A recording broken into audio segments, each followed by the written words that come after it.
A paz do Senhor, meu querido irmão, a paz do Senhor, minha querida irmã, mais uma vez estamos aqui para mais um podcast, pela graça do Senhor, revista nova, lição de número 3. Mas antes de comentarmos, deixa eu me apresentar para você que ainda não me conhece. Meu nome é Daniel Maia, me congrego no Templo Central, em Fortaleza, coopero também na classe dos jovens, e é uma alegria estar com os irmãos aqui mais uma vez. E como os irmãos podem ver, né, temos um convidado especial hoje. Glória a Deus por isso. Apesar de todas essas ocupações, ele conseguiu aí aceitar o nosso convite. E eu já quero saudar o irmão Ayrton Senna com a paz do Senhor e pedir também para que ele se apresente para os irmãos que não conhecem. Pai do Senhor Ayrton.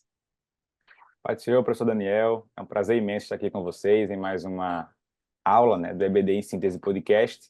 Eu geralmente participo da classe dos juvenis, né, mas dessa vez eu tive a oportunidade de participar aqui da classe dos adolescentes. Então é um prazer imenso estar aqui com vocês para compartilhar, para falar e para aprender também, né, junto com o senhor aí e os demais Ah, professores. glória a Deus. O professor Ayrton, ele tem uma patente mais elevada, viu, meus irmãos? É professor da classe dos jovens, mas aceitou, mas aceitou estar conosco. Eu já quero agradecer muito, viu? O fato dele ter aceitado realmente não é fácil gravar assim ao longo da semana, ainda mais tarde da noite. Mas Deus abençoe, meu amigo.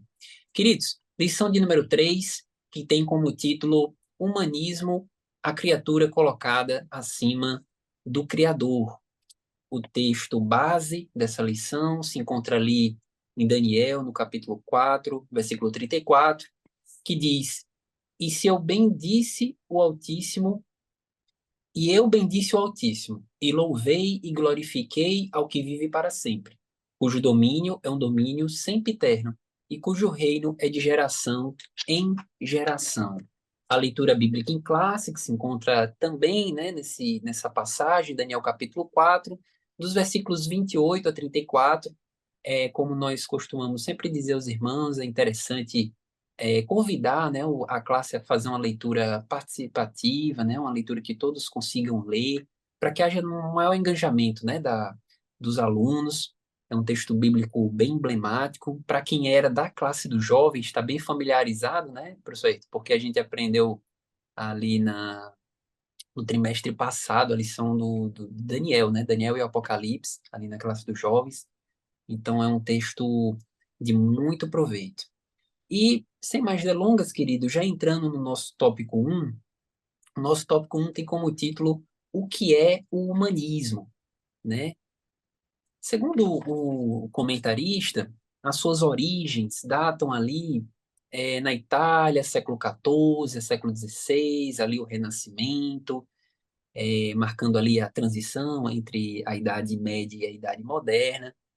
Mas a verdade é que se nós formos assim mais a fundo ainda, a gente vai perceber que o humanismo, no seu sentido clássico, ele surgiu lá no Gênesis, né? Quando o Senhor afirmou, né, que não poderia comer daquela árvore proibida e a serpente ludibriou Adão e Eva, afirmando que se eles comessem, eles seriam como Deus, né? E o humanismo nada mais é do que isso, né? É a filosofia que apregou exatamente o homem no centro de tudo, Deus em segundo plano, ou a depender da vertente até em nenhum plano, né? E o homem sempre como a medida de todas as coisas, como diz o filósofo Protágoras. Inclusive, faz essa menção aqui no corpo da lição.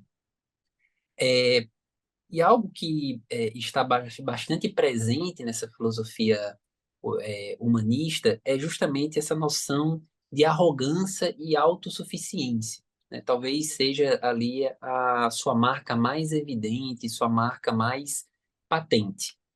E isso defronta totalmente com as escrituras sagradas, porque as escrituras sagradas dizem que a gente não é nada disso, né? Pelo contrário, nós somos pó, ao pó retornaremos, né? Então é muito importante a gente fazer esse contraste bíblico. O texto, o comentarista bíblico faz menção a Jó, capítulo 14, Tiago, capítulo 1, que fala que nós somos flor da erva. Eu acrescentaria aqui o Salmo 90, que tem quatro adjetivos bastante emblemáticos para mostrar a nossa fragilidade, né? O Salmo 90, Salmo de Moisés, fala que nós somos sombra, que nós somos sono, que nós somos erva e que nós somos um conto ligeiro. Então ele mostra a debilidade humana ali no seu aspecto mais evidente, né? Mostrando que essa filosofia humanista, na verdade, é uma filosofia absolutamente enganosa e que, infelizmente, está praticamente em todas as instituições, nas universidades, nas escolas, nos livros didáticos, nos ensinos, inclusive, queridos, e aí talvez seja o maior perigo dentro das igrejas, né? Talvez a gente é preciso alertar isso para o nosso aluno, né? Existem igrejas que estão imbuídos dessa filosofia humanista, dessa filosofia que apregoa o homem no centro de tudo, esse triunfalismo, essa coisa do você pode tudo, você tem uma força interior que ninguém pode deter, e todas as coisas são possíveis para você, basta você querer, basta você ir lá e tentar alcançar esse objetivo. E nós sabemos que tudo isso não passa de uma farsa, né? E fazendo menção aqui também, né, o comentarista da lição faz menção aqui ao príncipe de Tiro, em Ezequiel capítulo 28, né, que inclusive é uma analogia a Satanás. Também são referências bíblicas que a gente não pode deixar de comentar em sala de aula. Amém? Tópico 1, Ayrton, você tem algum comentário para fazer a respeito do tópico É 1? que eu fiquei sem saber onde entrar. Tem, né? Pode interromper, meu amigo. Você Agora que o senhor é a falou, autoridade eu vou aqui. dar uma entrada aqui. Pode interromper. Pois bem, professor Daniel, é interessante ressaltar também, como o senhor trouxe o exemplo prático, né, de Gênesis capítulo 1, que também a própria lição bíblica, né, em Daniel capítulo 4 aqui, retrata bem isso, é um exemplo prático do humanismo, né? E se a gente voltar, né, um pouco a Daniel, do capítulo 1 até o capítulo 4, que é a nossa lição aqui, a gente vai perceber o quanto que o próprio rei, né, Nabucodonosor, ele foi um exemplo claro do humanismo, né, do quanto ele retirou a ação de Deus, né, no sentido mais teocrático, né, e trouxe a ação do homem para poder colocar ele como acima de tudo daquela situação. No capítulo 2, se a gente perceber, né, o rei ele teve um problema, só dando uma pincelada para mostrar o quanto isso é prático na vida dele. No capítulo 2, ele teve um sonho e esse sonho perturbou o coração dele e ele falou que não conseguia interpretar. E aí ele chamou todos os astrólogos, aquelas pessoas, e para que pudessem dar a interpretação. Mas na verdade ninguém podia interpretar porque as pessoas só sabiam interpretar, elas não sabiam definir o sonho. E aquele problema era inédito, então precisava dar o sonho e a interpretação. E ninguém soube fazer isso. E de repente, né, Daniel foi e conseguiu dar a interpretação e falar o sonho ao rei. E agora no capítulo 4 ele abre a boca, né, com ousadia para dizer assim, ó, o versículo 29, né, fala assim: Ao cabo de 12 meses, andando a passear sobre o palácio real de Babilônia, versículo 30, falou o rei e disse: Não é esta a grande Babilônia que eu edifiquei para a casa real, com a força do meu poder e para a glória da minha magnificência? Olha só, né? O quanto o humanismo se apoderou do coração de Nabucodonosor. O homem que há poucos tempos, né, poucos dias, teve a real prova de que Deus existe, de que Deus ele faz além do que os outros astrólogos, agora se rende, né, à sua prepotência, ao seu orgulho, né? E é isso que o inimigo faz, né? Ele nos leva ao engano para que a gente possa pensar e confiar na nossa própria força e despreze a ação de Deus. Então é isso que o humanismo vem para acabar com a razão daquilo que Deus estabeleceu. Exatamente, perfeito. E o remédio que Deus usou aí, né, para sarar Nabucodonosor dessa doença foi a humilhação, né? E é muitas vezes o método que Deus usa aí para curar esse mal da vida do crente. Por isso que a gente precisa ter muito cuidado e alertar, né, também o nosso aluno a respeito disso. Então, apenas para encerrar aqui o tópico número 1, é importante que o professor faça esse apanhado que o professor Ayrton fez a respeito da vida de Nabucodonosor. Afinal de contas, o texto base é sobre ele, né? Então é interessante que o aluno tenha essa noção e consiga fazer esse link entre os temas. Já no tópico número 2, queridos, o título é As Consequências do Humanismo. O humanismo, ele rompe com o teocentrismo, né, que Deus no centro de tudo, e inaugura esse antropocentrismo, né, que é exatamente o homem acima de tudo, o homem como medida de todas as coisas. E a consequência disso é colocar Deus em segundo, terceiro, quarto ou até nenhum plano. E são várias as consequências que a gente poderia elencar, né? O professor, o comentarista, ele elenca dois aqui, mas são vários e os limites desse podcast não seriam permitidos. Mas, sem dúvida alguma, um dos principais é justamente esse que ele colocou a respeito dos sentimentos destrutivos, né? Sentimentos de orgulho, sentimentos de autossuficiência, que, como eu já tinha mencionado no tópico número 1, vai invadir inclusive as igrejas, né? Essa teologia coaching, essa teologia que foca no homem, essa teologia da confissão positiva, que você pode determinar, que você pode colocar Deus no canto da parede, que ele tem a obrigação de atender às suas súplicas. Isso são humanismos dentro da igreja do Senhor, né? E quando a gente confronta com a Bíblia, a gente vê exatamente o contrário de tudo isso. Quando Jesus fala: "Aprendei de mim que sou manso e humilde de coração." O próprio Deus afirmando que ele é humilde, né? Nós temos também o apóstolo Paulo falando: "Posso tudo naquele que me fortalece." Quer dizer, a gente até pode muita coisa, a gente até pode, como o apóstolo Paulo fala, né, indo além, podemos até tudo, mas a gente só pode tudo naquele que nos fortalece, não por nós mesmos, mas por meio daquele que nos fortalece. De modo que ele até em uma outra passagem vai dizer: "Eu me alegro nas minhas fraquezas, me alegro nas minhas fragilidades, porque quando sou fraco, aí eu sou forte, porque o poder de Deus se aperfeiçoa na fraqueza." Então, a lógica do evangelho trabalha exatamente ao contrário do que a lógica do humanismo prega, né? Isso é muito importante, inclusive o comentarista faz menção aqui, né, a conquistas. É muito comum que a gente tenha conquistas numa seleção pública, numa prova de concurso, né, ao conseguir um emprego, mas mesmo nessas situações de vitória, é importante que a gente atribua a glória devida a Deus, né? Não que a gente pense que sejam os nossos próprios esforços, nossa própria sabedoria, nossos próprios recursos, né? Por mais que a gente tenha ido lá, estudado, por mais que a gente tenha ido lá, feito a entrevista de emprego, tenha feito a nossa parte, mas é o Senhor quem dá saúde para a gente, é o Senhor que nos dá condições de nos deslocar, que nos deixa a integridade física preservada para que a gente possa andar, né?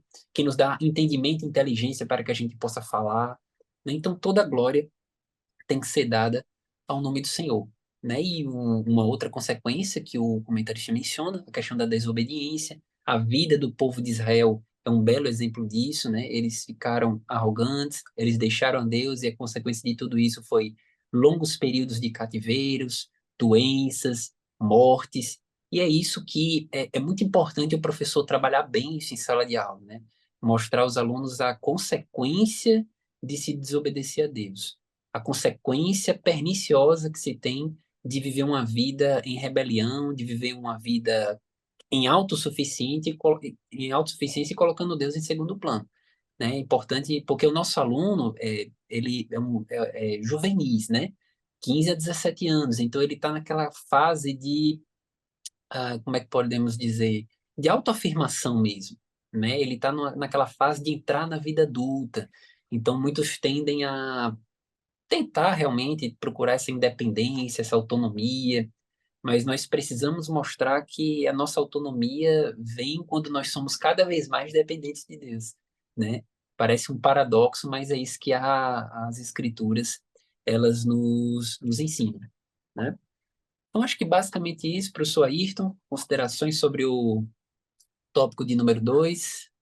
Pois é isso, professor Daniel. Né? A respeito do tópico 2, um dos pontos que me chamou a atenção também, e caro professor, né, a gente pode trazer para os alunos esse entendimento a respeito do orgulho, né? O quanto que o orgulho ele nos afasta de Deus, né? Há quem diga que o orgulho é um dos principais, ou se não o maior pecado diante de Deus, por tudo aquilo que ele fez pela gente, por tudo aquilo que ele se dispôs a fazer, né? E a gente simplesmente virar as costas com um coração orgulhoso, né? Então isso não é bom. E esse sentimento de orgulho, né? Às vezes o jovem, né? A gente está falando para uma classe de 15 a 17, os juvenis, mas mesmo desde cedo, né? Esse sentimento do orgulho pode aflorar no coração do jovem, né? Do adolescente ali de 15 a 17 anos. Então é importante o professor falar sobre isso, né? Podar caso haja, né? Esse sentimento no coração de algum jovem, de que esse sentimento não é benéfico, né, para a vida espiritual desse jovem. Até porque o orgulho ele vai minando alguns frutos do espírito e logo depois o jovem está ali muitas vezes distante, né, da presença do Senhor.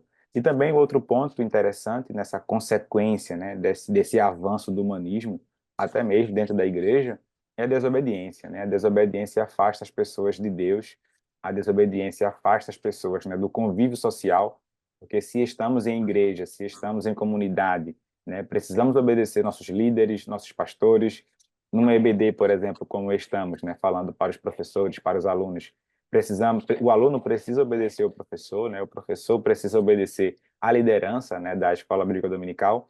Então, esse sentido da desobediência também vai minando ali os frutos do espírito e o jovem vai cada vez mais se afastando da presença do Senhor. Perfeitamente. Então é isso, queridos. Considerações sobre o tópico número 2 finalizadas e já encaminhamos aqui para o último tópico, né, um tópico resumido, mas não menos importante, que fala sobre o perigo do humanismo. Né? O perigo do humanismo ele é retratado pelo seu próprio nome, né? O fato de nós colocarmos o homem, o nosso eu, em primeiro lugar, isso por si só já revela o grande perigo, grandes consequências drásticas que podem trazer. É, de forma muito feliz, o comentarista comenta aqui que é uma porta de entrada para outras filosofias e seitas, né? Outras religiões, outras maneiras de pensar, né? Muitas vezes há ideias ateias, agnósticas, pessoas sem religião, têm a sua raiz no humanismo, né? Mas não apenas elas, certas religiões têm sua raiz no humanismo, né? Existem religiões aí que pregam, por exemplo, salvação através de obras, né? Ou seja, se a salvação é através de obras, então a salvação ela depende de mim mesmo. E se depende de mim mesmo, eu sou responsável pela minha salvação.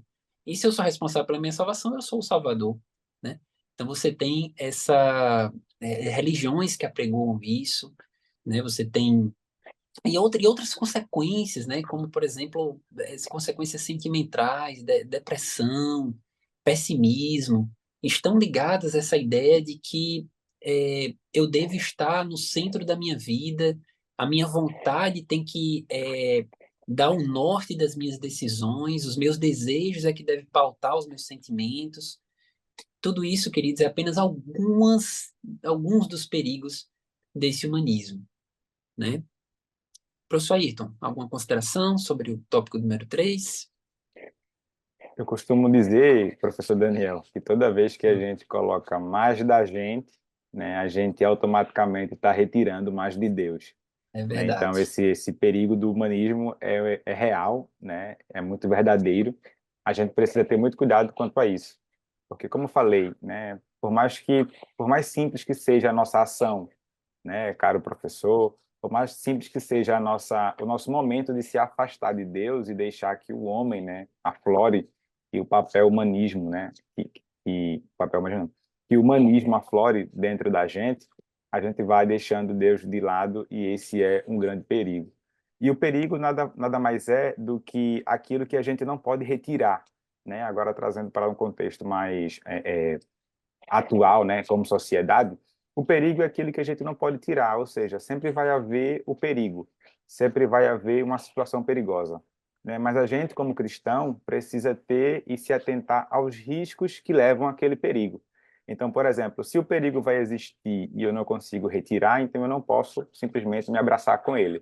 Eu preciso ter alguns elementos, né, que possam evitar esses riscos. Então, eu preciso orar, eu preciso ler a palavra, eu preciso ser um aluno frequente da EBD, eu preciso obedecer meus pastores. Então, tudo isso faz com que eu consiga, né, não ter ali, ou não estar numa zona perigosa. O perigo representaria, né, ou representado por Satanás, não tem como retirar dali. Ele sempre vai estar ali, ele sempre vai aparecer. Então, nós, como cristãos, precisamos estar sempre abastecidos, né, da palavra do Senhor, dos frutos do Espírito, para poder resistir a esse perigo que é Satanás. Perfeito. E aí, queridos, com essas considerações, encaminhamos aqui para a conclusão, né? Obviamente que existem muito mais coisas a serem faladas sobre esse tema do humanismo, é um tema muito rico, Por isso, a gente recomenda que o professor se prepare bem, né? Inclusive, o comentarista faz menção sobre isso. Os alunos, muitas vezes, eles chegam na sala de aula já tendo visto alguns materiais a respeito, já visto vídeos. Então, é interessante que o professor... E acaba que, muitas vezes, eles não têm esse filtro, né, de informação. Então, é muito importante que o professor, na sala de aula, dê esse direcionamento, né? Corte as arestas, né, e mostra aquilo que de fato é o humanismo e aquilo que de fato eles precisam para fazer para se livrar desse tipo de filosofia que tão de perto nos rodeia, né? É uma filosofia que, como disse no início, está na sala de aula, está na universidade, está dentro de certas igrejas, a gente vê na rua, a gente vê na conversa das pessoas, e é algo que é extremamente pernicioso para todos nós, é algo que está em constante tentação, né? O ser humano ele está o tempo todo tentado a se colocar no lugar de Deus, a substituir Deus nas suas decisões, e isso de fato só vai trazer consequências maléficas, né? Então é importante que o professor ele passa essa informação, ele passa essas orientações para o seu aluno, né? Inclusive, só fazendo esse fechamento, num tópico da lição aqui, que eu conheço os seus alunos, eles falam sobre a necessidade de nós incentivarmos o evangelismo, né? Que eles façam evangelismo nas escolas, principalmente em redes sociais. Hoje é o meio que mais os jovens têm acesso, né? Então, em redes sociais, nos status do WhatsApp, né? Como diz o apóstolo Paulo, né? Falar a tempo e fora de tempo é uma necessidade urgente nesses nossos dias finais, tá certo? Então, essas são as minhas palavras conclusivas. Queria passar também para o professor Ayrton também a sua conclusão sobre essa lição que a gente acabou de comentar. É isso aí, professor Daniel, para as minhas palavras conclusivas, né? Só deixar claro a ação, né, de Deus na nossa vida para que a gente de fato tenha, né, esse cuidado para que o humanismo não entre, né, na nossa igreja, não entre no nosso grupo familiar, não entre na escola e que a gente possa sempre, né, devotar a Deus como o único e suficiente, né, criador da nossa vida, criador de todas as coisas. Eu vi esses dias, né, um Ministério Público de algum estado, não lembro agora qual foi, acho que foi até Pernambuco, onde o Ministério Público entrou com uma ação, né, contra uma escola porque estava havendo cultos, né, cultos evangélicos na escola. E aí a escola se defendeu dizendo que não tem nenhuma ação direta, né, com os alunos, eles simplesmente se reúnem e fazem o culto, né? Então nada mais é do que a perseguição, né, que a gente tanto fala, que a gente tanto é cobrado a respeito disso, né? Então isso também reflete, né, a nossa essência cristã. E como o senhor bem falou, né, que a lição nos pede para que a gente reforce essa questão do evangelismo, né, reforce os cultos, né, na escola. Se algum jovem já faz escola técnica aqui, reforce, faça os cultos também na escola técnica, que aproveite esse momento, né, para reafirmar a sua fé, falar a respeito da sua fé em Deus, porque isso é muito importante.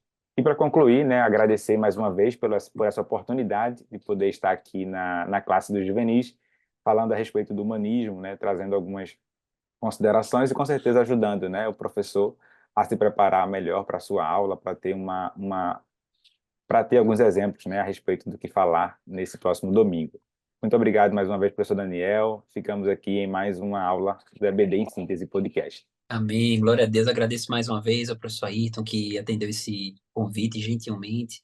Ele já está convidado aí para as próximas vezes também. E obrigado, querido professor, professora que esteve conosco até aqui. Esperamos que você tenha aproveitado bem esse podcast, que o Espírito Santo te ilumine, te ajude a estudar, a preparar essa lição que é tão rica e tão importante para o nosso aluno. Né? Um bom domingo, uma boa aula e, se Deus quiser, até a próxima. A paz do Senhor.